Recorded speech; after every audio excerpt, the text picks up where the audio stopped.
sampai kemudian di titik saya kemudian akhirnya menjadi sekuler itu kan karena saya posisinya sebenarnya marah gitu kan, marah dengan situasi keagamaan. Lah, aku datang karena panggilanmu ya Allah.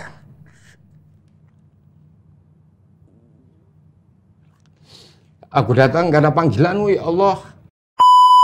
Bahwa sebuah film ternyata bisa lolos sensor, tapi masuk ke sensor berikutnya yaitu masyarakat, dan ujung-ujungnya kita semua filmmaker bisa masuk penjara karena itu.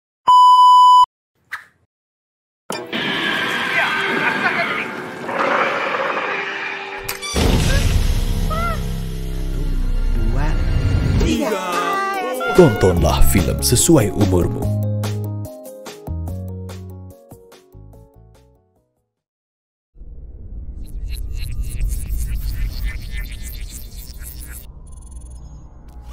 Action! Nihil. Sahabat Sensor Mandiri, jumpa lagi dalam podcast Lembaga Sensor Film Action Nihil. Hari ini tanggal 27 Ramadan, kita berada di hari-hari terakhir menuju hari kemenangan Idul Fitri. Dan hari ini kita kedatangan tamu yang kedua sebagai profesi sutradara, saudara yang sangat terkenal. Saya kira tidak ada yang tidak tahu, sahabat Sensor Mandiri pasti sudah hafal wajahnya, suaranya, dan juga karya-karyanya. Inilah Mas Hanung Bramantyo. Assalamualaikum. Waalaikumsalam warahmatullahi wabarakatuh. Mas Hanung ini orang Yogyo ya? Jogja. Asli. Kelahiran Jogja ya? Kelahiran Jogja. 1 Oktober 75. Ini bulan Ramadan kita ada membahas tentang tema-tema Islami. Saya kira Mas Hanung juga terkenal salah satu di antaranya waktu membuat film Ayat Cinta ya. Kemudian perempuan berkalung sorban, tanda tanya sang pencerah, dan lain-lain. Nah, mungkin sebagai awal nih, film-film apa saja yang Mas Hanung bikin yang bertema Islami tadi selain yang tadi disebut? Yang tema-tema Islam sebetulnya yaitu Ayat Cinta, perempuan berkalung sorban, tanda tanya sang pencerah, terus kemudian surga yang tak dirindukan. Tapi di situ saya yang pertama bertindak sebagai co-producer, kemudian yang kedua baru saya ngedirect, yang ketiga juga co-producer gitu. Selebihnya sih belum ada, dan terakhir ini saya akan berencana akan membuat film religi lagi, tapi belum berani saya katakan. Udah selesai atau sedang baru mau syuting? Oh, baru mau syuting. Ya. Jadi sebuah novel cukup laris pada saat itu dan cukup kontroversial pada saat itu. Di tahun 2007. Gitu. Ya, sahabat Sensor, Mas Hanung ini tidak hanya sutradara, tapi juga nulis skenario dan jadi aktor, berakting juga dalam sejumlah film. Jadi ini yang itu enggak, yang itu bonus saja. Produser sebetulnya. Jadi produser juga. Ya. Jadi semua profesi film ada di Mas Hanung satu sendiri nih, satu orang luar biasa. Nah, ketika Ayat Cinta itu kan sebagai film box office ya. Ketika Anda membaca, ini ditawarin dulu atau Anda yang pengen? Saya ditawarin dulu karena pada saat itu ya, terus terang Ayat Cinta itu titik balik saya kembali kepada agama, kembali kepada Islam. Ya kan? Pada saat itu kan, sebelum itu pada saat saya kuliah, saya sangat sekuler lah, sangat bukan sekuler lagi, liberal. Enggak, kalau jauh dari itu gitu. Sudah tidak mau mengenal agama, terus tidak mau mengenal agama. Saya benar-benar murni pengen membuktikan diri bahwa saya adalah anak modern. Anak modern itu akan cogito ergo sum kan, bahwa aku berpikir maka aku ada gitu kan. Jadi tidak ada sesuatu hal yang selain pikiran manusia. Itu kan manusia modern kan seperti itu. Ya kan, dari kelahirannya orang modern kan juga memberontak gereja kan, sudah kan, tidak mengakui keberadaan sesuatu di luar akal gitu, yang akal adalah yang utama. Jadi pada saat itu saya menjadi manusia modern sejati lah pokoknya gitu. Sedang mencari gitu ya kan. Apalagi Ramadan begini, wah saya betul-betul menentang tidak puasa, ya kan, orang pada sahur, ya kan, saya tidur gitu kan, orang pada puasa saya saya makan gitu lah, pokoknya seperti itu. Itu umur berapa sih antara periode pemberontakan itu? Umur 26, 27 lah. Panjang saya itu, 4 tahun dari masa pasca kuliah, terus kemudian sampai ya Ayat Cinta itu. Titik baliknya di Ayat Cinta. Jadi pada saat saya membuat film Ayat Cinta itu, posisi saya masih sekuler gitu kan. Totally sekuler gitu kan. Dan ketika itulah jadi dapat hidayah. Nah, saya juga tidak tahu apakah itu bisa disebut hidayah. Karena pada saat itu saya posisinya betul-betul saya ditelepon sama Pak Manots gitu kan. Dan saya juga nggak kenal siapa Pak Manots gitu kan. Yang saya kenal adalah belakangnya Punjabi gitu kan. Saya tahunya kan Pak Ram gitu kan. Nah, saya mencari tahu dulu kan. Pak Manots ternyata dulu masih satu farm dengan Pak Ram gitu kan. Pada saat saya datang, terus kemudian saya pikir mau ditawarin sebuah film apa gitu kan. Tiba-tiba disodorin novel Ayat Cinta gitu kan. Terus saya bilang, ini novel apa ini gitu kan. Wah, dia bercerita bahwa ini novel laris, ini apa tentang Islam apa segala macam. Nah, pertanyaan saya di situ adalah, ya, you kan bukan Islam gitu kan. Terus kenapa membuat film tentang Islam gitu. Nah, jawabannya Pak Manots itu sangat kalkulatif sekali gitu. Dia bilang bahwa 80% penduduk di Indonesia adalah Muslim gitu. Dan tidak ada film Muslim yang dibuat dengan dengan pendekatan sangat humanis. Yang ada adalah dogma, ya kan? Dogma, terus kemudian bahwa agama itu dianggap pada saat itu ya, dianggap sebagai sebuah blessing, atau kalau enggak itu kebalikannya blessing itu kutukan. Kan banyak sekali kan sinetron rahasia ilahi itu. Ada orang penjudi terus kemudian diazab. Ada ini diazab, kebaliknya ke agama. Jadi agama itu identik dengan itu gitu. Dengan sesuatu hal yang bukan human gitu, tapi satu hal yang sifatnya hubungan antara manusia dengan Tuhan. Dan Tuhan itu sifatnya tuh kayak hitam putih gitu loh. Ya kan, kita berdosa mau kemudian dikutuk. Bahkan kalau kita baik mau kemudian dikasih pahala. Blessing seperti itu. Hanya hitam putih sekali gitu kan. Nah, judulnya menarik buat saya kan, Ayat Cinta. Nah, pada saat itu saya baca gitu kan.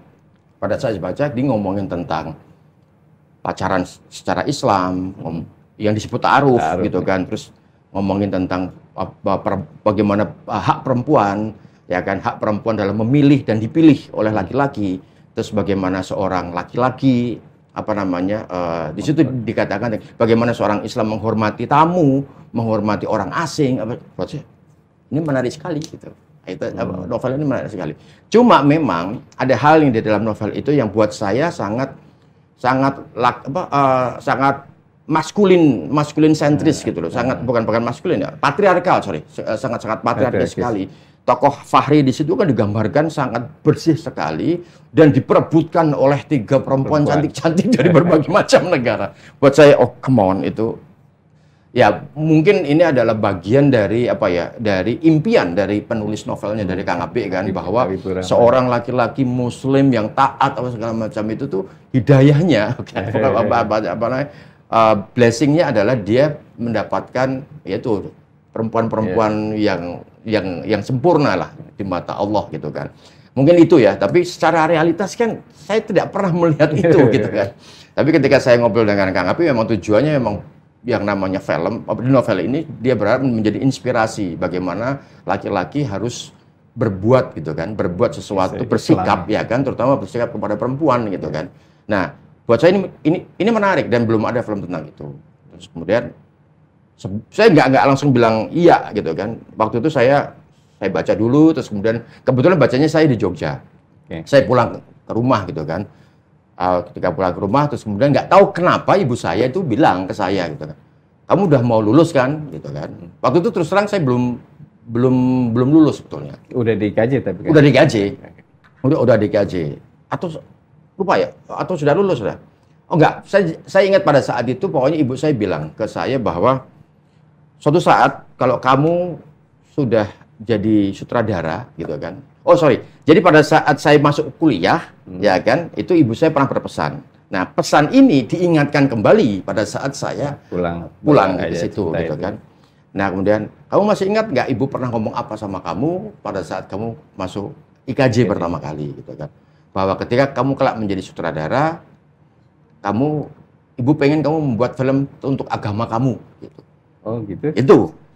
Terus saya emang ibu tahu saya mau bikin film tentang agama gitu. Ya nggak tahu gitu kan.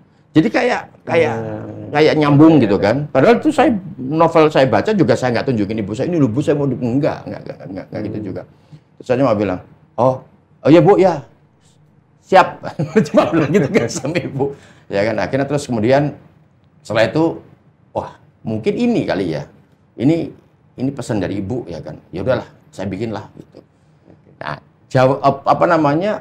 pertemuan saya dengan ibu itu akhirnya kemudian membuat saya akhirnya menjawab ke tempatnya Pak Manoj, oke ini saya bikin gitu. Itu memperkuat alasan saya untuk oke ini saya akan membuat ini. Nah, dari situlah kemudian proses bagaimana kemudian saya mendalami itu. Saya mendalami Islam. Tapi bukan berarti saya pada saat membuat itu saya tidak pernah mendalami Islam. Saya pernah mendalami Islam pada masa dari SD, SMP, SMA, bahkan kemudian saya pernah nyantri langsung khusus datang ke kiai gitu kan. Dan di mana di Jogja? Di Jogja, dan waktu itu saya nyantri quote unquote gitu kan di rumahnya Kiai Siraj NU gitu kan. Dan dari SD sampai SMA, dan saya banyak sekali bersinggungan dengan ulama-ulama, ustadz-ustadz dan lingkungan muslim di kalangan Muhammadiyah. Karena bapak saya Muhammadiyah. Jadi rumah saya tinggal di tidak jauh dari Kauman gitu kan. Dan teman-teman saya adalah orang-orang Kauman semua. Jadi dunia santri, dunia keislaman itu tuh menjadi bagian dari diri saya sebetulnya. Dan tidak asing. Dan di SMA gitu kan, saya selalu berdebat soal agama dengan guru saya, ya kan, hanya karena guru saya melarang saya berteater. Karena berteater itu dianggap haram pada saat itu, karena ada adegan sentuhan laki-laki perempuan, gitu kan. Sentuhan itu maksudnya ya salaman, gitu kan, bukan beradegan mesum, itu tidak, gitu kan. Jadi kronologisnya ada satu adegan seorang anak lagi pamit sama ibunya untuk pergi, dia harus cium tangan dong, ya kan. Itu udah cut, stop, itu bukan muhrim gitu. Pada sesuai peran itu. Tidak sesuai ya. Padahal sesuai dengan padahal sesuai dengan peran itu di stop loh, dari jauh itu kan. Dia menonton pertunjukan saya pas latihan, pas JR di panggung karena besok mau pentas di acara sekolah gitu kan. Nah, guru saya itu kemudian menyetop gitu kan. Itu sekolah apa itu? SMA Muhammadiyah. Oh, bukan sekolah. Bukan sekolah SMA Muhammadiyah, bukan sekolah negeri ya kan. Nah, dari situ kemudian berdebat. Jadi, persinggungan saya dengan agama, persinggungan saya dengan orang-orang beragama, persinggungan saya dengan pejabat-pejabat agama gitu kan, itu sebenarnya sudah diawali dari saya SMA.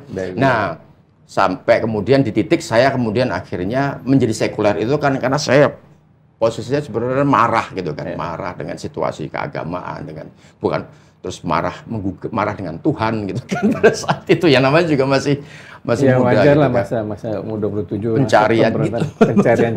pencarian jati diri keluar dari itu sebelum saya membuat Ayat Cinta. Jadi pada saat saya membuat Ayat Cinta dan kemudian saya mengenal kembali dengan Islam, itu saya itu seperti pulang ke rumah gitu kan, seperti pulang ke rumah, terus ditunjukkan lagi jalan-jalan pada saat saya kecil, pada saat saya masuk rumah saya, gang-gang lorong-lorong itu gitu kan. Jadi pertama hati saya itu langsung kayak digedor dung begitu loh. Itu. Dan langsung pada jantung pendidikan Islam pada Kairo Al-Azhar gitu kan. Saya melihat langsung bagaimana mahasiswa Al-Azhar menghafal Quran. Dia tuh menghafal Quran itu di sudut-sudut lorong, di sudut-sudut kelas gitu kan, sambil tiduran begitu kan. Tapi mulutnya itu kalau bahasa Jawa itu kan dermimil gitu kan, tapi itu tuh ayat gitu kan. Itu buat saya itu kayak itu sebuah pemandangan yang benar-benar menggedor saya betul gitu kan pada saat itu. Dan itu belum pernah dilihat di pesantren selama di Jogja. Oh, sudah pernah saya lihat. Ada seperti itu. Ada seperti itu. Jadi buat saya kayak diingatkan saya. Oke. Gitu kan. Seperti saya diingatkan. Cuma bedanya yang melakukan itu adalah orang Mesir, orang Arab asli gitu kan. Kalau yang itu yang melakukan orang-orang Jawa gitu. Nah, saya mau tanya ini, setting Mesir ini baru nggak untuk Anda? Apa? Kenapa? Setting Mesir ini dalam film atau dalam kehidupan baru. Ke Mesir ini kan persiapan Ayat Cinta. Iya. Itu berapa lama sampai syuting di sana?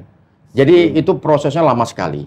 Lama bukan karena memang lama ya, tapi lama karena ada sesuatu. Jadi pada saat itu saya sudah riset, datang ke sana, terus kemudian ke perpustakaan Alexandria juga gitu kan. Di situ saya diperlihatkan bagaimana literasi Islam ya kan dari dari zaman Turki Osmani gitu kan, sampai kemudian yang paling modern di situ semua diperlihatkan. Cuma memang saya tidak ada sempat waktu untuk memang membaca di situ karena memang waktunya sangat tight sekali. Saya hanya diperlihatkan saja gitu kan. Tapi di hati saya kelak saya harus ke sana. Saya kepengen membedah itu gitu kan. Nah, oke. Nah, sayangnya pada saat saya sudah memutuskan lokasinya ini itu apa saja, bahkan saya sudah melakukan tes kamera di situ dengan pemain Mesir ya kan. Jadi pada saat itu yang jadi Aisyah itu sebenarnya pemain asli Mesir. Memang saya begitu casting dan sempat saya melakukan tes kamera di situ. Udah kan, udah tes kamera apa segala macam, pulang itu tuh di kepala saya tuh ini akan menjadi film besar yang saya persembahkan buat ibu saya gitu kan. Wah, udah pulang terus saya presentasi kepada Pak Manot sampai segala macam. Kebetulan Pak Manot sudah oke, kita go ahead jalan gitu kan, kita ke sana. Ternyata kita tidak boleh syuting di Mesir karena memang terjadi ada persoalan internal antara PH di Mesir dengan internal di MD sendiri ya kan. Oh, bukan antar pemerintah, ada situasi. Bukan. Jadi pada saat saya datang ke sana kan tentunya kan sudah berkorespondensi lewat email dulu kan. Nah, udah ada kerjasama. Pada saat di sana disambut saya, disambut sebagai seorang saudara yang sesama Muslim gitu kan.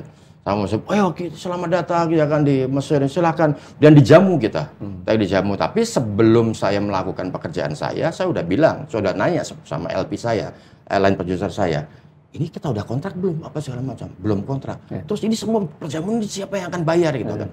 Ya belum tahu. Kemudian tanya dong, kemudian saya tanya, ya kan? Saya tanya, ini kita sebaiknya kayaknya kontrak dulu, terus deal dulu apa segala macam sebelum kita memulai aktivitas ini. Dia bilang, sudahlah tenang sajalah, nanti saja itu belakangan gitu. Yang penting kita selesaikan kan waktunya sangat tight sekali kan. Udah, ternyata sudah ada itinerary-nya, udah ada schedule-nya, ini harus kena ke sana. Nah, ya kita ikutin saja kan. Dengan pikiran positif bahwa ya karena kita sesama Muslim nggak akan mungkin lah dia akan melakukan cheating apapun. Tapi dari MD ikut juga ya kan. Nah dari MD pun juga juga menjadi saksi bahwa terjadi pembicaraan itu dan memang kita mau dijamu dulu gitu kan. Oh ya sudah kan. Nah ketika pulang semua perjamuan itu ada bill-nya gitu. Dan dikirim semuanya lewat email di MD. Bilnya pada saat itu nilainya itu 8 miliar sendiri. Hanya untuk persiapan sampai kemudian film ini katanya akan diproduksi di sana dan nilainya 8M sendiri gitu kan. Itu belum termasuk post production, alat apa segala macam gitu. Honor dan lain-lainnya. Honor itu belum, ini hanya buat mereka sendiri itu 8M gitu kan. Ya kan? Terus saya nggak tahu apakah itu kan udah di luar kekuasaan saya kan. Intinya pokoknya pihak MD tidak mau bekerja sama dengan orang itu. Dan mungkin karena marah atau apa segala macam, jadi mereka akan memberikan surat kepada kita, kamu tidak akan bisa masuk Kairo sama sekali. Gitu. Dia akan menjamin bahwa tim Indonesia tidak akan bisa masuk Kairo sama sekali. Gitu ancamannya. Kalau nggak bayar 8M itu. Kalau tidak membayar apa yang sudah kita keluarkan gitu. Tapi kayaknya sudah membayar apa yang sudah dikeluarkan tapi tidak sebesar 8M. Tapi mungkin karena itu dia marah. Nah, dari situ impian saya tentang tadi itu syuting di Mesir, terus kemudian dengan pemain Mesir, dengan segala otentisitas sebagaimana yang tertuang di dalam novel Ayat-Ayat Cinta itu bubar kemana-mana. Udah buyar ambiar kemana-mana. Terus kemudian pertanyaannya kan kemudian bagaimana ini? Apakah tetap kita lanjutkan apa tidak? Ya jawabannya Pak Manot tetap go ahead. Gimana caranya harus kita lanjut. Saya pusing, saya berpikir sama Fauzan Rizal pada saat itu kan sebagai partner saya, kameramen saya kan Fauzan Rizal, terus ada Retno Rate Damayanti itu kostum desainer saya. Kebetulan sama-sama satu geng lah pada saat itu. Pertanyaannya adalah gimana ini kan. Nah, akhirnya kemudian saya menonton sebuah film Casablanca pada saat itu. Humphrey Bogart. Iya, saya menonton film Casablanca. Dari film Casablanca itu baru kemudian terbesit bahwa saya akan membuat Ayat-Ayat Cinta seperti ini. Kenapa? Karena Casablanca, film Casablanca itu film tentang kota Casablanca, tapi tidak disyuting di Casablanca. Tidak disyuting di Timur Tengah. Jadi dia membuat set gitu kan. Dia membuat set seolah-olah itu terjadi di kota, dia ada di Timur Tengah gitu kan. Di Maroko. Di Maroko ya kan. Terus saya bilang sama kita mau bikin gini gimana gitu kan. Oh oke, ya kan. Nah kebetulan pada saat saya di Kairo ya kan, di situ saya keliling banyak gitu kan. Dan ada bangunan itu ada 3 jenis bangunan di sana. Ya kan, bangunan pra-Islam yaitu di El Giza, yaitu piramid dan segala macam itu, swing segala macam. Itu di satu, kemudian yang kedua adalah bangunan modern. Kolonial. Ya kan, kolonial, enggak modern, bangunan modern. Yang ketiga adalah bangunan bekas jajahan Prancis. Iya. Ya kan. Kolonial. Nah, itu ada di kota, kalau di Jakarta tuh ada istilahnya kota lama gitu kan. Ada kota lama kan Belanda. Kalau ini kota lamanya di sana itu tuh ada 2 El Giza sama yang Paris gitu kan. Eropa banget gitu kan. Pada saat saya ngeliat di sini foto-fotonya yang Eropa itu saya buka semuanya gitu. Nih foto-fotonya yang kita di Mesir tapi yang berbau Eropa nih seperti ini. Ternyata di Indonesia bisa kita lakukan, yaitu di Semarang. Makanya kita memilih semua syuting Kairo itu di Semarang, itu karena itu kota lama di kota lama Semarang sama di kota lama di Jakarta. Jadi kita nge-build di situ. Nah, nggak tahu kenapa. Jadi mungkin karena saya menganggap bahwa ini adalah momen balik saya ke agama, ya terus nggak segampang itu. Mungkin Tuhan akan, lu mau balik nih, lu mau CLBK sama gue gitu kan, nggak segampang itu men gitu. Mungkin gitu. Tidak segampang itu kembali, emangnya siapa? Siapa? Emang gue siapa gitu kan? Jadi itu pertama di shutdown dulu ya kan, terus kemudian di shutdown lu harus mikir lu gimana caranya. Nah pada saat saya udah ngeset Semarang apa segala macam dan meletakkan pemain-pemain Arab Semarang yang ada di situ gitu kan. Terus ontanya juga gitu kan. Ontanya kan saya ngambil dari Jogja gitu kan. Dan ontanya taruh di situ. Saya di frame saya ngeliat ini tetap bukan Mesir tetapan gitu kan. Jadi tetap saya ngerasa bahwa nggak gini, tapi nggak tahu mungkin Allah ngasihnya ke situ ya, saya maksimalkan aja gitu kan. Di kepala saya udah ini bakalan akan jadi film yang buruk sekali sepanjang karir saya gitu kan. Tapi terasa kok nuansa Mesir. Saya pernah ke Mesir juga 2 kali. Lihat itu, lihat adegannya, oke lah ini. Oke lah, terutama buat yang belum pernah ke sana. Nah, tapi itu dan tadi kembali ke Islam, mendalami dan diberikan juga kesuksesan Ayat-Ayat Cinta ya, salah satu film dengan. Iya, itu sama sekali saya tidak menyangka. Itu sama sekali di luar sangkaan saya, karena tidak hanya di situ saja cobaan saya itu tidak hanya di situ aja, tidak hanya kita nggak bisa syuting di Mesir gitu kan, bahwa pada saat syuting selesai bahkan sampai ke syuting selesai di Indonesia dan saya harus mengambil syuting padang pasir gitu kan. Padang pasir di mana? Nggak mungkin saya kerjakan di Parangtritis kan gitu kan. Tadinya nyaris mau saya kerjakan di Parangtritis, tapi kemudian saya lihat kan beda banget gitu kan. Nggak mungkin. Dan pada saat itu belum ada CGI. Kan belum ada CGI. Dan saya mengerjakannya masih menggunakan seluloid dan negatif cutting. Ini semua proses seluloid ya? Seluloid. Kita seluloid dan negatif cutting. Padahal ada cara yang sangat digital pada saat itu menggunakan digital intermediate. Tapi pada saat itu mahal. Jadi kita memilih ke negatif cutting. Nah, nggak tahu kenapa pada saat selesai syuting semua, saya bilang saya harus ke padang pasir lah. Diketemukanlah padang pasir di India ya, karena Pak Manoj kan punya link di India kan. Pada saat ya udah di India kita ternyata di India bukan di Bombay tapi di Jodhpur. Nah, pada saat kita mau ke Jodhpur, kita itu di perbatasan Gujarat itu tuh di stop sama polisi karena papernya nggak lengkap. Gitu. Jadi kita naik bus, jaraknya itu jarak kayak Jakarta sama Surabaya gitu, naik bus gitu, ya kan. Terus kemudian di perbatasan dan ternyata kalau kita kan dari Jakarta ke Surabaya kan lewat Jawa Tengah.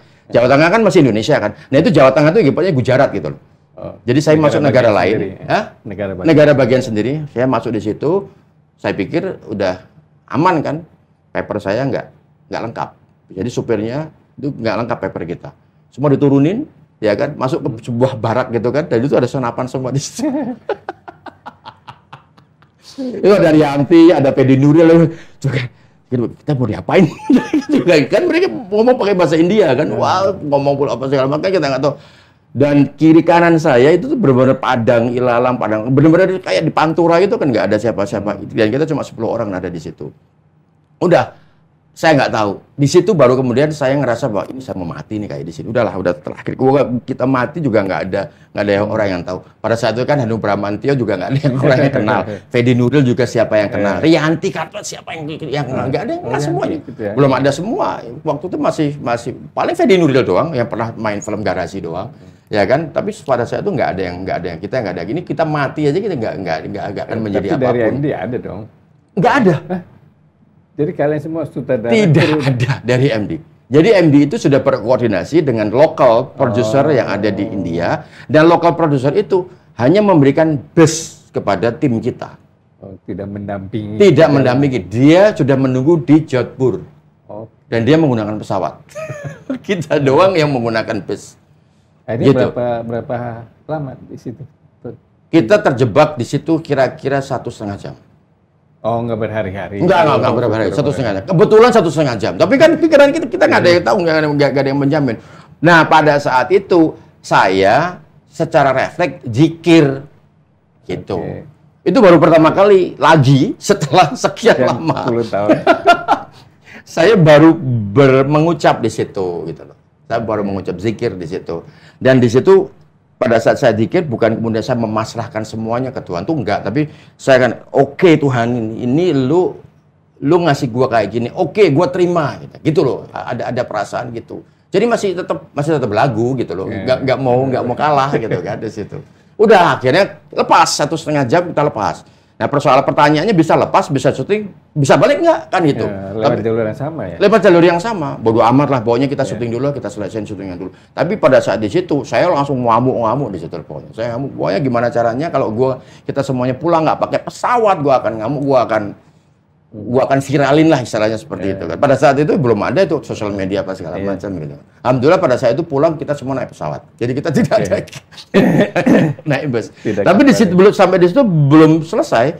Setelah dapat gambar, ya kan udah selesai dan masukkan ke dalam gambar, masukkan dalam timeline editing semua. Setelah itu cetak dong.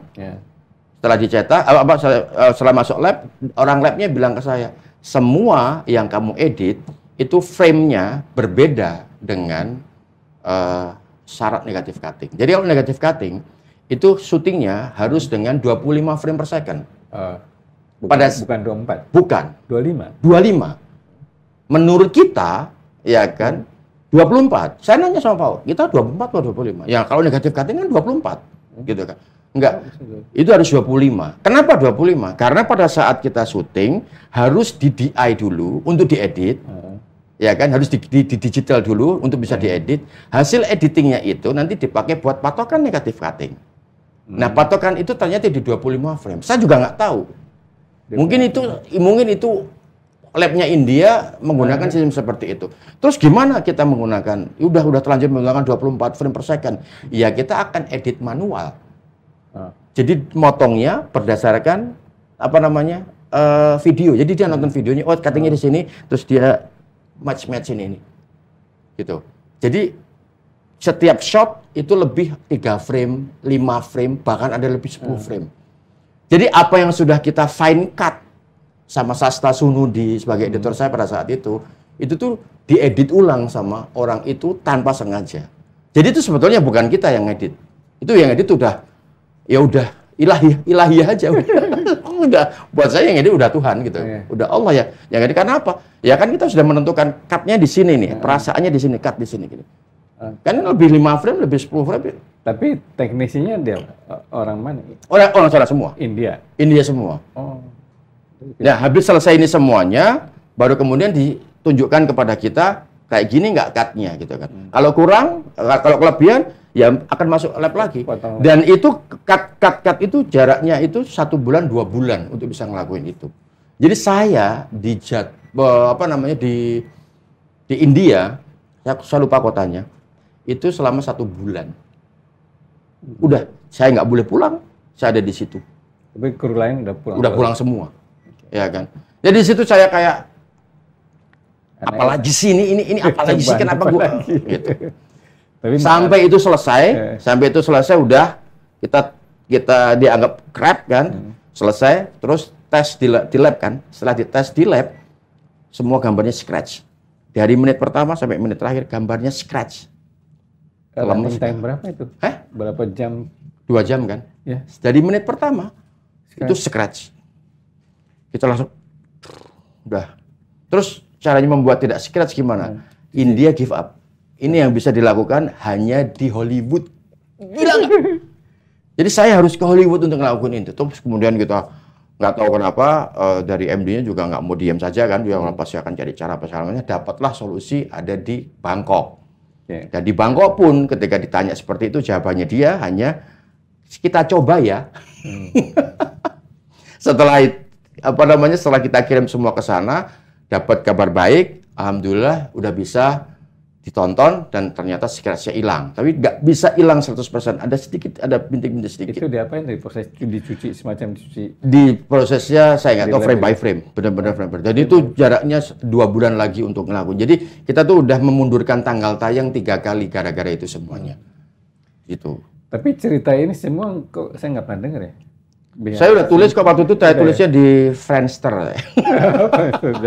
Terus pada saat itu di Friendster ternyata jadi viral pada saat itu. Tulisan itu kemudian jadi viral. Dan pada saat selesai semua dari Bangkok, kita kan semua harus, biasanya kan dari Bangkok, bawa masternya, dibawa ke Indonesia, terus kemudian diperbanyak di Indonesia, di Mitra Lab, atau kalau nggak di Inter Studio. Nggak bisa, karena kan scratch semua kan. Jadi semua diperbanyaknya harus di Bangkok. Sebanyak 300-400 kopi gitu kan. Dibawa sebanyak itu udah dibawa ke Indonesia. Nah, sampai di Indonesia kena emigrasi. Dianggap itu film impor. Iya, sekian banyak. Iya, dianggap film impor. Udah. Jadi tadinya udah merdeka ya, kita pulang dengan film ketahan di imigrasi. Ada lagi masalah. Tapi untunglah dan itu film berakhir dengan happy ending, filmnya sukses. Aduh, itu gila. Nah, pada saat ini yang menarik di sini sebetulnya. Pada saat saya pulang, udah sampai di Indonesia semua, film juga sampai di Indonesia, terus mau gala premier, saya bilang bahwa ke Tuhan ini. Tuhan, ya oke, gua udah ngelewatin semuanya ini, ya kan. Ini kalau film ini laku, saya bilang gitu, kalau film ini laku, ini semua bukan kekuasaan gua. Ini adalah kekuasaan lu. Tapi kalau film ini nggak laku, udah nothing semuanya buat gua. Saya bilang begitu. Dan pada saat gala premier, saya nggak masuk di gedung. Saya nggak masuk di bioskop. Saya nunggu di luar. Bahkan saya berniat nggak datang. Tapi kemudian saya ditelepon sama Pak Manoj. Lu datang lah. Ini kan film lu. Nggak Pak, saya malu saya Pak. Ini udah nggak syuting di Mesir lah. Udah saya malu apa. Udah lo datang. Pada saat saya datang di situ saya nggak masuk. Nah pada saat saya keluar, pada saat semua selesai keluar, wah udah tuh keluar tuh pada nyelamatin apa. Saya masih nggak percaya. Kenapa? Premier kan. Semua premier kan orang pasti bilang bagus kan. Ya kan basa-basi kan. Hari pertama ya kan tayang tuh saya udah deg-degan. Hari pertama tayang saya dikasih tahu dapat 50.000 penonton. Pada saat itu 50.000 bagus kan. 50.000 penonton. Hari kedua tayang 80.000 penonton. Hari ketiga tayang 100.000 penonton. Terus kemudian nambah layar. Hari keempat itu menjadi 150 dan terus 150. Dalam waktu 5 hari saja film Ayatnya Cinta itu dapat 1 juta penonton. Dan di titik itu baru kemudian saya bilang, oke Tuhan, ini semua karena lu. Dah. Dan endingnya pada angka berapa ya Ayatnya Cinta? 3,8. 3,4 sorry. 3,4. Di luar bajakan ya? Oh, iya. Kan sempat kebajak dulu kan? Iya. Itu lagi juga, belum tayang kebajak lagi. Wah, udah kayak itu momen saya kemudian akhirnya balik di situ, terus uang dari Ayatnya Cinta ya kan saya pakai untuk umroh pada saat saya ambil, kemudian oke, saya mau balik, ini benar-benar saya mau balik nih. Saya mau ke Mekah gitu. Akhirnya saya ke Mekah. Sama siapa? Saya ke Mekah waktu itu diantar sama ibu saya. Ya. Sendiri? Iya, saya sama ibu saya. Belum nikah ya? Belum. Ibu saya, terus kemudian saya ke Mekah. Nah, saya di Mekah bukan lewat jalur travel, tapi adik saya di sana kan. Jadi awalnya lewat jalur travel, kemudian saat itu langsung dijemput di Jeddah sama adik saya, dan dari Jeddah langsung menuju Mekah. Biasanya kan kalau travel kan Jeddah, Madinah, baru Madinah ke Mekah. Kalau itu enggak, dari Jeddah saya langsung ke Mekah. Jadi di atas pesawat saya udah mikot, saya udah pakai ikram. Saya pakai ikram, turun, dan sampainya kan malam, ya kan, malam baru besoknya ke Mekah. Jadi di dalam hotel saya pakai ihram. Itu saya udah, ini saya harus begini ya gitu kan. Iya harus begini. Kalau mau ke Mekah harus begini. Ya udah, dari situ dari ihram, dari Jeddah menuju ke Mekah paginya pakai ihram, melihat masuk ke gerbang kota Mekah itu jantung saya, hati saya sudah kayak dipukul, buat gitu. Apa ini gitu kan, kayak lemes. Terus kemudian menara Masjidil Haram itu dari pelan-pelan dari pelan dan nggak terlihat, kemudian akhirnya menjadi terlihat secara pelan-pelan itu makin terlihat, makin tergedor. Terus sampai saya pegangan sama adik saya gitu kan. Saya pegangan sama adik, terus kemudian dibawa sama adik saya ke Masjidil Haram. Terus saya sempat bilang, enggak, saya nggak kuat ini. Nggak, kenapa? Udah. Oh ya, sebelum itu adik saya menuntun ya. Dia bilang, labaik Allahumma labaik, gitu kan. Aduh, ya Allah.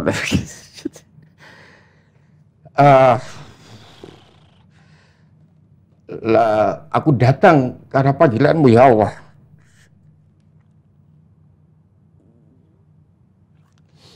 Aku datang karena panggilanmu, ya Allah. Ini aku akan ke sana. Kan itu kan labaik Allahumma labaik Arabnya itu. Saya ngeliat itu, terus saya nggak kuat, langsung saya betul-betul jatuh, Mas. Fisiknya jatuh. Saya jatuh di depan Ka'bah dan nggak tahu kenapa.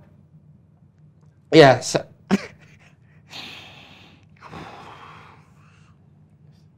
sorry. Yeah. Aduh, gini jadi drama gitu. Benar-benar saya jatuh, terus benar-benar dipegang, terus saya melakukan tawaf pertama kali di situ. Udah, itu momen saya kembali di situ. Jadi dipegang sama adik terus. Dipegang sama adik, tawaf di situ. Gak bisa jalan saya. Ini tulut-tulut rasanya terpuruk, benar-benar terpuruk. Kayak berat banget memang. Dan nggak tahu kenapa kayak ada jalan aja. Tawaf kan itu kan ketika mau masuk ke Hajar Aswad, mencium Hajar Aswad itu kan, wah seluruh dunia mencium itu semua kan. Itu saya menyibak jalan apa segala macam gitu. Susah banget kan, tapi saya niat gitu kan. Nggak tahu kenapa pada saat itu tiba-tiba ada orang yang pegang tangan saya. Itu adik saya udah terlepas dari adik saya. Ya kan, adik saya membawa ke sana terus terlepas, terus pada saat itu saya nyari. Wah, namanya adik saya kan bagus kan. Gus, nggak ada gitu. Waduh, tapi saya niat masuk ke sana, ketika masuk ke sana tiba-tiba ada orang yang pegang saya tuh. Pak gitu. Pakai bahasa Indonesia, mau nyium itu kan Mas, ayo ikut saya, pegangin saya, gitu. Terus saya pegang, saya ikut masuk di depan Hajar Aswad, udah Mas. Nah di Hajar Aswad itu di Hajar Aswad itu saya minta, wah udahlah, ampuni saya Tuhan, ampuni, I'm back, udah gitu. Sudah, setelah itu selesai, orang itu hilang, nggak tahu kenapa. Saya nyari orang itu, wah nggak ada, hilang. Yang ketemu malah si adik saya bagus, gitu. Pengalaman spiritual yang luar biasa. Di situ. Belum pernah nggak terulang pengalaman walaupun itu pertama kali saya datang ke Mekah. Terus setelah itu saya dapat, ya setelah ada cinta meledak apa segala macam, terus saya dapat nama saya dikenal, terus saya di endorse sama travel gitu kan, travel umroh untuk ayo Mas Anung bagi saudara Ayat Cinta ikut dong kita. Oh, ya udah ikut di situ. Nah di situ saya dapat kelas VVIP. Ya hotelnya udah mewah apa segala macam gitu kan. Jadi terus dapat fasilitas yang mewah lah istilahnya. Nggak berasa aja saya ibadah ya cuma kayak tamasya gitu kan. Tapi momen saya yang pertama kali saya sama adik saya itu betul-betul itu momen saya umroh betul-betul saya. Dan hanya satu kali. Setelah itu kan semua satu kali itu semua, apalagi pada saat saya menikah sama Saskia gitu kan, itu juga dapat endorse begitu juga, dapat itu juga, ya buat saya seperti saya nggak ngerasain apa-apa. Luar biasa. Ini pengalaman ini sudah ditulis apa diekspresikan? Ketika ada yang ngundang podcast soal Ayat Cinta gitu kan, saya selalu menceritakan ini. Iya. Tapi nggak tahu kenapa mungkin karena Ramadan ya, karena Ramadan jadi mungkin suasananya lebih beda kali ya. Jadi ingat semuanya. Ya ikut berbagi, kita merasakan juga sama saya. Nah, Ayat Cinta, dan kemudian ada film setelah itu langsung ini. Habis itu Perempuan Berkalung Sorban. Iya. Padahal sebetulnya saya Perempuan Berkalung Sorban itu saya ngerasa bahwa di Ayat Cinta saya banyak kayak semacam melukai perasaan perempuan gitu kan. Karena ya itu tadi kan. Harus rela dimadu.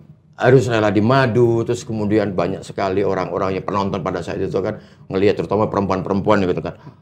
Wah, kayak ngerasa, ya teman-teman saya terutama kan, wah Hanun lagi campaign tentang indahnya poligami gitu kan, dan bagaimana perempuan itu tuh kalau dia rela dimadu, rela di poligami itu pasti jaminannya akan surga, pasti gitu-gitulah pokoknya gitu kan.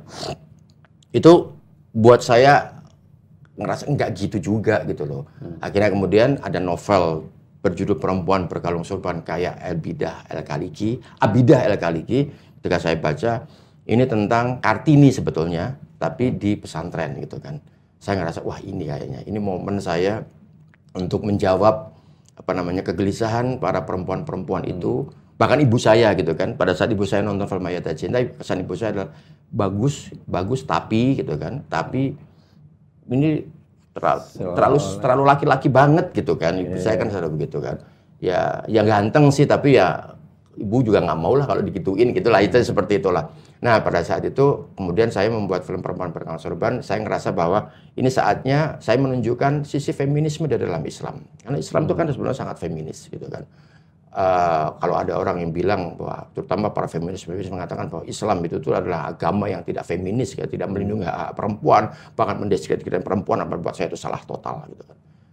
Agama Islam adalah agama yang paling feminis sekali. Karena apa? Karena buat saya adalah kalau misalnya para feminis mengatakan bahwa laki-laki dan perempuan harus setara gitu kan.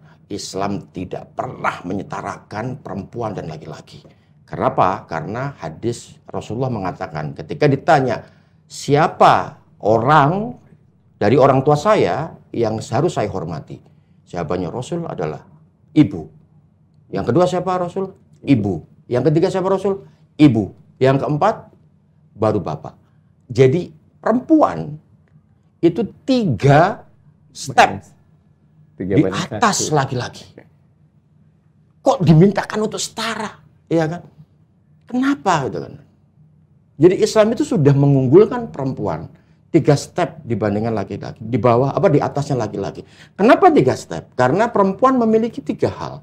Satu adalah rahim, yang kedua adalah breast, yang ketiga adalah siklus menstruasi dan menyusui. 3 itu yang tidak dimiliki oleh laki-laki. Jadi itulah kenapa Allah ya kan melalui Islam itu betul-betul mengangkat derajat perempuan pada saat dia menjadi seorang ibu. Karena perempuan memang mestinya akan menjadi seorang ibu, gitu kan? Ya kan ada 3 itu. Nah 3 inilah yang harus diperhatikan sama laki-laki. Jadi ketika laki-laki sebagai Ar-rijalu qawwamuna 'alan nisa gitu kan, ada laki-laki sebagai pelindungnya. Orang menganggapnya terjemahan banyak sekali menganggapnya ar-rijalu qawwamuna, laki-laki sebagai pemimpinnya perempuan. Tapi kalau saya menerjemahkannya ar-rijalu qawwamuna sebagai pelindungnya perempuan. Laki-laki sebagai pelindungnya perempuan itu harus melindungi 3 hal itu. Ketika perempuan lagi mens, maka itu harus ada tempatnya sendiri, harus ada cuti, harus ada apa gitu loh. Kemudian ketika lagi melahirkan harus ada perhatian. Kemudian ketiga, ketika menyusui juga harus ada perhatian di situ.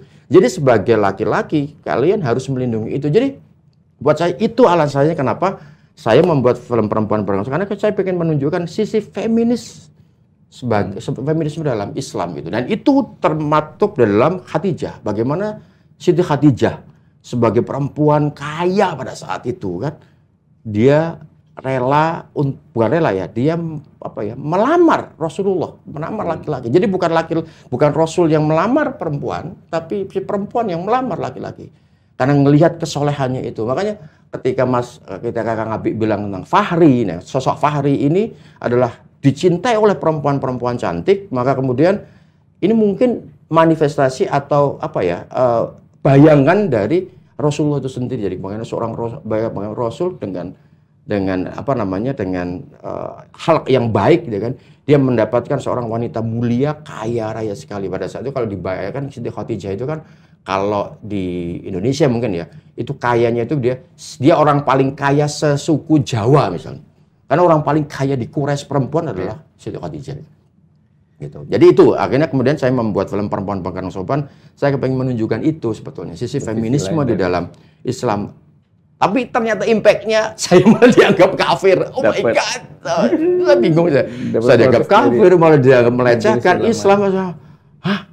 Oh ya, gitu kan. Wah, saya udah diserang habis-habisan, dianggap apa namanya, waktu itu yang menyerang saya teman-teman dari NU gitu kan, karena menganggap bahwa pesantren itu digambarkan sangat apa namanya, sangat tradisional sekali. Memang di novelnya Mbak Abida memang dirujuknya pesantren tradisional memang gitu kan. Dan pada saat saya menggambarkan pesantren tradisional, saya dianggap itu menjelek-jelekan Muhammadiyah, terus wah Hanung itu Muhammadiyah kan, dianggap menjelek-jelekan NU karena Hanung itu Muhammadiyah gitu kan. Muhammadiyah menjelek-jelekan NU, waduh pusing saya. Udah sampai kemudian film saya itu katanya itu kan ditonton pada saat Kongres NU, Muktamar NU oleh Bu Nuriyah gitu kan. Wah, sampai saya nggak enak itu. Tapi nggak ada masalah kan? Tidak ada upaya memboikot itu, nggak ada kan? Tidak ada upaya, karena teman-teman NU memang sangat ini ya, teman-teman NU memang sangat intelek kan. Jadi mereka justru malah mewacanakan ini, menjadikan ini sebagai sebuah diskursus dibandingkan sebagai bagian dari upaya untuk menjelek-jelekan Islam, terus kemudian kita harus melawan dengan cara menurunkan film ini gitu, gak ada. Karena juga sudah lolos sensor ini kan. Udah lolos sensor, itu dia masalahnya pada saya udah lolos. Karena buat saya karena udah lolos sensor jadi udah aman dong, tapi ternyata ada gejolak itu tadi. Ya. Lo film yang ini yang saya nonton film Tanda Tanya. Ini kan tentang toleransi, pluralisme ya. Iya. Ternyata banyak juga ya orang protes. Sebetulnya film Tanda Tanya itu saya buat kan setelah Sang Pencerah kan. Setelah Sang Pencerah, jadi dari ayat-ayat cinta yang saya melakukan glorify terhadap Islam, terus Perempuan Pegang Sorban saya melakukan glorify terhadap feminisme dalam Islam, terus Sang Pencerah saya melakukan glorify terhadap Muhammadiyah. Saya kepengen membuat sebuah film yang yang itu memang betul-betul melakukan otokritik ya kan. Bukan otokritik, saya pengen menampilkan kehidupan sosial di masyarakat Muslim. Yang kebetulan itu semua dekat dengan saya. Dan apa yang ada di dalam Tanda Tanya itu apa yang kejadian di dalam diri saya. Jadi tokoh Cina, restoran Cina ya kan. Tadinya itu restoran India. Tadinya itu keluarga India. Karena memang saya melihat Pak Samtani pada saat itu. Bosnya Rapi. Ya kan? Bosnya Rapi film itu kalau di bulan Ramadan beliau ikut puasa. Ya kan? Terus pada saat jam 12 siang di luar puasa ya, pada jam 12 siang itu karyawan-karyawan itu disuruh ayo sholat gitu. Itu Pak Samtani gitu kan. Bukan satunya Ram Samtani ya. Ya Pak Ram yang adiknya yang sudah meninggal. Itu saya melihat itu gitu kan. Tapi pada saat itu karena produsernya karena Pak Erik, Pak Erik Thohir kan bukan dari India kan, jangan India lah gitu kan, cari yang lebih yang lebih common aja, yang itu Cina mungkin ya, akhirnya Cina. Kebetulan Pak D saya juga Cina gitu kan, dan ibu saya kan emang Chinese kan, jadi dan Muslim, ya ibu saya Muslim tapi Pak D saya bukan, Pak D saya itu Katolik tapi melakukan hal yang sama dengan yang dilakukan dengan Pak Ram Samtani. Itu jadi itu adalah yang saya jadi keluarga Cina itu bagian dari keluarga ya. Terus ada satu keluarga yang convert kan, ya itu adalah mantan istri saya sebetulnya. Jadi dia convert ke Kristen, ya kan, dari Islam convert ke Kristen. Tetapi anak saya, kita melakukan perjanjian dengan mantan istri saya pada saat itu bahwa selama anak ini belum akil balik di usia 17 tahun. Maka tolong ajarin dia tetap menjadi Islam sebagaimana dulu kamu Islam gitu. Jadi puasa masih ditemenin sahur, ditemenin buka, tarawih apa segala macam ditemenin. Itu betul-betul keluarga saya gitu kan. Nah, terus yang lainnya kayak si penjaga masjid ya kan yang menjadi Yesus Kristus itu teman saya, sahabat saya. Namanya Muhammad Ihsan Zulkarnain pada saat itu. Dan sampai sekarang juga namanya masih itu, Muhammad Ihsan Zulkarnain. Kebetulan mukanya dia itu memang sangar gitu, bewokan gitu kan. Dan dia anak teater, selalu ketika bermain teater dia selalu menjadi antagonis. Satu-satunya menjadi protagonis ketika dia menjadi Yesus Kristus. Kalau boleh bawakan gitu. Jadi itu betul-betul apa tanda tanya itu memang betul-betul kondisi sosial yang ada di dalam lingkungan saya yang dekat sama saya, yang kebetulan memang saya comot, saya angkat dan kemudian saya buat begitu saja. Jadi tidak ada kata-kata ini adalah kampanye pluralisme dalam Islam. Enggak, sama sekali enggak ada itu. Nggak, saya hanya. Ya, tapi kita sebagai penonton melihat bahwa itu Anda memberikan refleksi tentang keindonesiaan di dalam refleksi. Nah, pada saat itu memang saya mengalami inilah Indonesia, inilah Bhinneka Tunggal Ika begitu. Nah, kata-kata pluralisme sebagai campaign pluralisme yang dilarang agama itu karena pada saat itu Pak Erik sebagai bosnya Republika juga gitu kan, itu mengundang MUI untuk menonton, untuk datang di gala premier. Gitu loh. Nah, MUI yang diundang ini adalah seorang kiai, saya lupa namanya, beliau ini tidak pernah menonton film sama sekali karena film itu dianggap haram, nggak pernah masuk bioskop. Sekali-kalinya nonton bioskop, yaitu film tanda tanya. Ketika nonton film tanda tanya, pulang keluar dari gedung bioskop, marah-marah kayak apa di depan wartawan, marah orang. Beliau menyebut ini adalah campaign pluralisme yang sudah diputuskan sama Majelis Ulama Indonesia sebagai sebuah faham yang terlarang, sebagai gerakan yang itu baru kemudian mencuat ya kata-kata itu. Padahal itu kan ada tulis tentang kondisi keluarga kerabat dekat ya. Yeah. Tapi ini memang mencerminkan Indonesia dan saya kira saya senang sekali film itu, menurut saya bagus, salah satu terbaik dari. Dan itu mungkin satu-satunya sebuah film yang pada saat melakukan sensor itu mendatangkan 5 agama gedung sensor pada saat itu. Anda dipanggil dan berdiskusi tuh. Ada ada agama perwakilan agama Hindu, agama Buddha, agama Islam. Itu zaman Kang Atung atau sebelumnya? Belum. Pak Mukhlis, ya. Di situ. Dan nggak tahu yang pihak Islam, yang ulama itu sangat vokal sekali di situ. Oh, ada Bu Reisita di situ kan. Bu Reisita kan mewakili dari pihak Kristen kan, kalau salah. Bu Titi Said kan ya. Bu Titi Said juga. Itu sangat vokal sekali. Saya berharap sih sebetulnya yang lain-lainnya juga harusnya ikut vokal ya, jadi bukan juga satu agama aja yang vokal, tapi mereka coba diem saja gitu kan. Jadi vokal, ini nggak begini, ini apa salah. Wah, kita berdebat di situ sebetulnya. Sayangnya nggak ada video sih pada saat itu. Tapi ada revisi nggak? Nggak ada revisi sama sekali. Revisinya hanya membuang kepala babi yang dipajang di etalasenya yang Cina itu, ya kan? Itu dibuang gitu. Udah itu aja. Jadi yang lainnya nggak. Saya bilang mau dibuang apa, maksudnya? Kenapa kamu menampilkan seorang perempuan Muslim itu murtad gitu kan? Dan seolah-olah diizinkan sama ibunya untuk murtad apa segala macam. Mana kata-kata izin tuh mana? Masa ya itu adegannya kan ibunya kan memeluk anaknya itu kan. Terus seharusnya ibu nampar gitu kan. Ya namanya seorang ibu kan pilihan anaknya kan harus dihargai apa segala macam. Ya oke, itu dianggap sebuah campaign. Karena realitas yang saya hadapi seperti itu gitu kan. Jadi ada pertama ada resistensi, kemudian yang kedua emang ya udah karena anaknya emang udah ke arah sana ya akhirnya kemudian baik-baik saja. Di Minang aja ditolak di Minang. Di Minang ditolak filmnya. Tanda tanya. Bukan. Cinta tapi beda itu. Ya, oke, nah oh iya ada satu lagi film religi lupa itu, Cinta Tapi Beda. Tapi itu saya sebenarnya selaku sebagai produser karena saudaranya Hestu Saputra itu. Sebagai konklusi nih kita udah cukup panjang bicara. Tadi ada pengalaman sensor nih untuk film Tanda Tanya.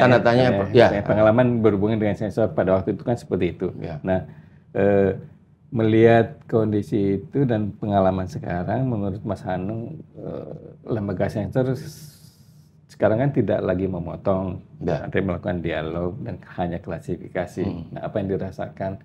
Perbedaannya yang dulu dengan yang sekarang? Enggak, sebetulnya kan apa yang sudah ada di lembaga sensor film ini kan itu adalah perjuangan kami kan. Pada saat waktu itu ada era masyarakat film Indonesia waktu itu loh. Itu kan ke MK mengajukan. Iya kan mengajukan ke MK kan judicial review soal bagaimana undang-undang film dan termasuk sensor ya kan, termasuk sensor. Jadi kami itu berharap pada saat itu tidak ada terjadi pemotongan karena pemotongan itu tuh adalah mencederai demokrasi kan gitu. Dan ini sudah terjadi. Artinya apa perjuangan kami sudah dilaksanakan sekarang menjadi klasifikasi. Dan sebelum melakukan pengklasifikasian itu terjadi dialog sebetulnya. Bahkan sekarang kan Mas Romi itu kan sangat dekat lah dengan komunitas film gitu kan. Jadi kadang-kadang kalau misalnya, contoh misalnya Fajar Nugroho, kemarin saya diceritain sama Mas Romi kan, Fajar Nugroho mau bikin adegan gitu kan, dia nelpon dulu sama Mas Romi. Kalau saya bikin adegan begini-begini, kira-kira ini 13 tahun, 17 tahun. Udah sampai segitu ya. Buat saya itu hal yang hal yang positif gitu kan. Tapi memang yang harus perlu kita sadari bersama bahwa memang sensor yang paling penting itu memang ada di dalam penonton itu sendiri. Sensor mandiri. Sensor mandiri itu sendiri. Ya, dan ini yang berat buat saya karena coba kita lihat saja pengalaman saya di Perempuan Bahkan Sorban, Tanda Tanya, bahkan Cinta Tapi Beda, itu semua sudah melewati sensor semuanya. Sudah melalui diskusi dengan lembaga sensor dan sudah disensor secara betul dan memang tidak ada adegan yang menyalahi undang-undang apapun. Tapi kembali lagi masyarakat Indonesia siap tidak menerima film-film yang seperti itu. Ya kan? Dan ternyata reaksinya memang bermacam-macam. Di film Cinta Tapi Beda tidak ada dialektika apapun, tidak ada diskursus. Saya dilaporkan ke polisi, dianggap seorang penjahat saya, gitu kan. Hanya karena menampilkan sosok seorang Minang, seorang dari Padang, ya kan, itu Kristen, gitu kan. Itu dianggap bahwa saya melecehkan orang Minang, gitu kan. Terus saya bilang, lah kan di sana ada gereja katedral, gitu kan. Ya tapi karena saya bukan orang Minang kan, saya orang Jawa, akhirnya ya saya udah ngalah-ngalah aja, gitu kan. Ya saya ya. Tapi di depan di depan ke polisi pada saat terjadi gelar perkara, ya saya menjelaskan. Ini di hasil riset saya seperti ini, di saya ada komunitas Kristen di sana juga ada, komunitas Katolik juga ada di sana, dan mereka benar-benar menganggap bahwa diri mereka adalah orang Minang. Terus apa yang salah dari ini? Dan polisinya juga, iya sih, gitu. Seperti itu gitu kan. Jadi itu pengalaman baru buat saya bahwa sebuah film ternyata bisa lolos sensor, tapi masuk ke sensor berikutnya yaitu masyarakat, dan ujung-ujungnya kita semua filmmaker bisa masuk penjara karena itu. Gitu. Tapi dengan adanya surat tanda lulus sensor, saya kira kita kan lembaga sensor akan membuat advokasi lah untuk apa yang sudah diputuskan. Waktu itu memang sensor melakukan advokasi. Ya. Waktu itu sensor pada saat itu diundang sebagai saksi, lembaga sensor juga memberikan memberikan pembelaan terhadap film ini. Oke. Jadi waktu judicial review di Mahkamah Konstitusi itu kan untuk undang-undang perfilman sebelum yang 2009 ini kan, dan keinginan untuk menghapuskan kata sensor itu belum dikabulkan karena di undang-undang 2033/2009 ini masih pakai kata lembaga sensor film. Dulu kan tuntutannya lembaga klasifikasi, iya. Ternyata belum dikabulkan. Judul itu makanya tetap namanya lembaga sensor. Ya tinggal brandnya aja tuh yang masih itu. Oke, nah lihat dari perkembangan terakhir mungkin sebagai konklusi, apakah film-film tema Islami di negara Islam Indonesia yang moderat ini masih bisa hidup melawan ataukah film-film horor genderuwo setan itu juga bisa dikatakan sebagai mewakili tradisi Islam? Sebetulnya kan masyarakat Indonesia itu kan sangat majemuk ya. Jadi ada orang yang mengatakan bahwa Indonesia itu lebih laku membuat film religi, ya kan? Buktinya horor laku, kan? Terus ada yang bilang, enggak, buat film Indonesia itu kalau mau bikin film di Indonesia, bikin film horor aja, buktinya film Indonesia. Enggak juga, karena semuanya setelah saya teliti, memang yang saya dalami, penonton Indonesia membutuhkan film yang beragam, gitu kan? Dan dikemas secara bagus dengan bahasa yang menyesuaikan intelektualitas dan budaya dari masyarakat Indonesia. Itu saja sebetulnya. Tapi ingat, kata-kata bagus dan beragam itu tuh harus digarisbawahi betul gitu kan. Jangan mentang-mentang yang lagu genre horor, yang lagu genre religi, maka kemudian berduyun-duyun semua membuat itu. Nggak bisa. Karena pada saat itu setelah film Ayat Cinta, waduh ya ampun, banyak banget film religi yang lahir di situ tuh, yang berharap kepingin bisa mendapatkan meraup penonton 3,6 juta, bahkan 4 juta penonton. Yang kalau kamu didasari dengan skenario yang bagus, novel yang memang bagus juga literasinya, terus kemudian didirect dengan bagus, disajikan dengan gambar yang meyakinkan, yang sama saja gitu kan. Jadi poinnya adalah bukan kepada genre sebetulnya, poinnya kepada kembali lagi pada film bagus, pada film yang beragam temanya gitu kan. Beragam itu misalnya kita mengambil tema berdasarkan agama misalnya, ya kan. Tetapi kan ceritanya kan bisa banyak banget gitu kan. Ya kan, sebagainya mana mungkin yang nanti akan saya buat gitu kan. Ini ada kisah ini sedikit lah. Ada seorang ya kan yang merasa dirinya berjuang demi agama, tapi kemudian ternyata dilecehkan oleh pemimpin agamanya gitu kan. Akhirnya dia memberontak ya kan. Ada dia memberontak, akhirnya terus kemudian dia melawan Tuhan sebagaimana yang saya lakukan itu kan. Nah, itu kan sebagai sebuah tema religi itu kan sebetulnya. Tetapi sudut pandangnya sudah beda lagi, ya kan. Nah, maksudnya itu yang eksistensialisme lebih ke arah sana itu kan. Jadi atau film-film horor, tetapi tema-tema horornya juga kan kalau di Hollywood, di Amerika juga macam-macam. Ada horor itu kan bahkan ada horor yang temanya kan berlatar belakang politik juga ada. Ada tema horor yang berlatar belakang rasis, ya kan, ideologi juga gitu kan. Jadi jangan kemudian horor horor ada jump scare-nya, itu yang akhirnya kemudian membuat penonton jadi merasa jengah. Itu aja sih sebetulnya. Oke. Terima kasih Mas Hanung sudah kita ingin bicara panjang lagi nih, tapi waktunya sementara ini ini dan kebanyakan ngomongin itu cinta. Banyak ngomongin. Tapi menarik sekali tema Islami ini dalam episode ini. Mungkin nanti ya Kang Atung bicara tentang konsep penyutradaraan, saya kira masih ada waktu kan? Oh, masih lah. Ya, habis Lebaran lah kita. Iya, boleh. Nah, mumpung ini Lebaran nih, Kak Mas Hanung, kita berikan ucapan selamat kepada para sahabat Sensor Mandiri.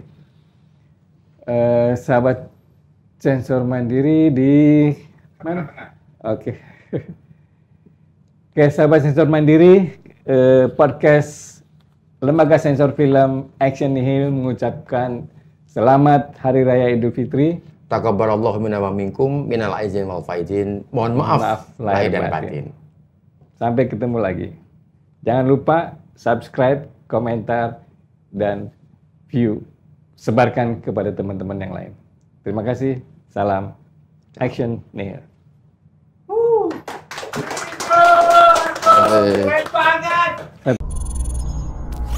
Action! Nihil.